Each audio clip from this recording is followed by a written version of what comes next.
For over 20 years, the Atlantic Mayors Congress has provided a forum for exchanging ideas and a unified voice for municipal leaders in Atlantic Canada. The Summerside edition has a particular focus on addressing housing and homelessness, with sessions engaging community, provincial, and national perspectives. BlueMetric is mission-ready water. We are world-class experts solving our clients' most challenging environmental problems. BlueMetric provides a full range of environmental consulting services supported by bespoke engineering solutions for emergency, self-contained, and permanent water systems, and is always mission-ready with a full range of in-house support. There is no successful mission without water. We are proud to partner with Atlantic Canadian Industries. We are mission-ready water. I'm Alan Dale from Gale Force Winds, and what an absolute pleasure it is to be here in beautiful Summerside, Prince Edward Island at the Credit Union Place at the Atlantic Mayors Congress. A lot of great conversations happening. Very collaborative group of people here sharing ideas amongst one another. Why don't you introduce yourself and tell us what you do?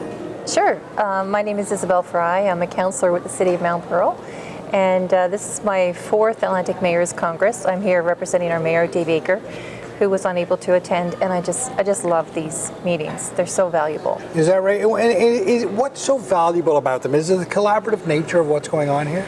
Yeah, it's definitely the collaborative nature, but I also find that it's very pointed to the issues. Like many times, especially, and there are wonderful conferences out and about, like the Federation of Canadian Municipalities is a wonderful conference, but it's for municipalities all across the country, and there are vast differences from east and west.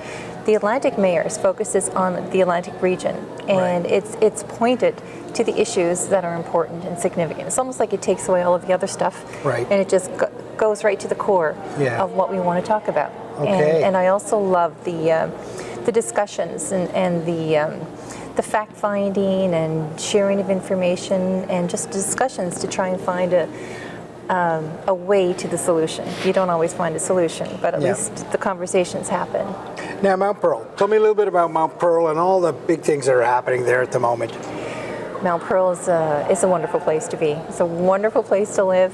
We have a lot of things happening right now. Our community it has an aging demographic. So we are looking at ways to revitalize it and try and find what the community needs. So, of course, the best way to do that is to ask the community, to ask the residents. So a number of years ago, we did a recreation master plan to find out what it is that people want, where they want the investment, what they want us to invest in. And we have great recreation facilities, and we have great services in Mount Pearl. So with the feedback that we received, it was clear that we need a new community center. So that cuts of the 7 main priorities from our recreation master plan, 5 of them will be covered with our new community center. Oh, wow. So we started off with that prior to COVID. Okay. And we had our quotes and we were ready to go, and then COVID happened. So of course everything went on hold. And since that time, it's been a bit of a challenge, because the price that we had at that time of $9 million has now escalated into $18 million with the price with inflation and things. So it's taken us about 4 years to try and figure out how we're going to do it, how we're going to fund it, and we just recently awarded the project, and we're going to break ground in about 2 weeks. So we're really excited about that. 2 weeks away from breaking ground. Approximately. Oh, wow. Yeah. Well, that's fantastic, right? So this is listening to the community, meeting the needs, getting through this little bit of a challenging time. Now you're at the point where you're 2 weeks away from breaking ground. Yes. When will the building be open? Do you anticipate? We expect it to be open in the fall of 2026. Okay, so not far away. It's not that far away. No. If we can get it, the frame done for the summer, then we can continue working on it in the winter. Wow. But it's going to be a wonderful. It's got a skating rink.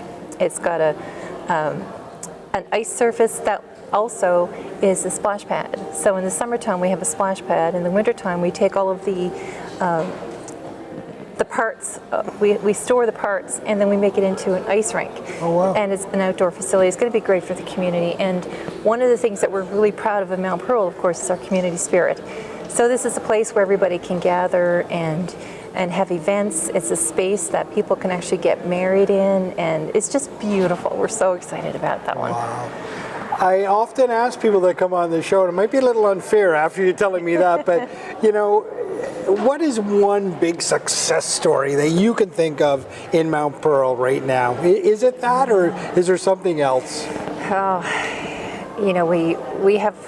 there are a lot of moving parts in Mount Pearl at the moment. Okay. One of the things that we're really proud of is our urban forestry plan. Okay. We've just recently last summer planted an orchard. Now it's still young, but eventually that will grow and have fruit trees. We have 2 community gardens for food sustainability, absolutely free to our residents. We have a number of initiatives that are taking place.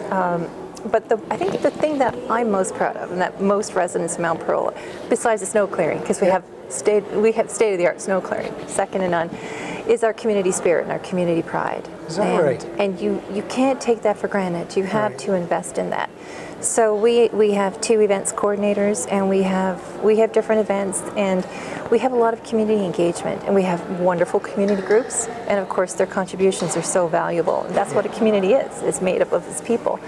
And we have a lot of community spirit, and we foster that. We have our Frosty Festival, which is it's the largest winter carnival outside of Quebec. Really? It's wonderful. Wow. It's 8 to 10 days, and it's 80 events, and it's really well attended. And it brings people together. We also have our city days, and we have different events throughout the year, and it's a wonderful place to live. We have the best people. I love how you talk about investing in your community spirit, right? I love the way you describe that, because you know the importance of, if they're happy, they're engaging with you, they're giving you feedback, and it just becomes a much more elegant solution for everybody. Thanks very much for your conversation. You're very welcome. Thank you for having me. Blue Metric is your partner and works with Atlantic Canadian industries and organizations who are concerned about the water health of our planet and the people who inhabit it in an environmentally and culturally sensitive manner. Blue Metric joins the growing number of like-minded, innovative Atlantic Canadian companies who are changing the environmental landscape for the globe in a world-class way. World-class experts solving our clients' most challenging environmental problems. We are mission ready water.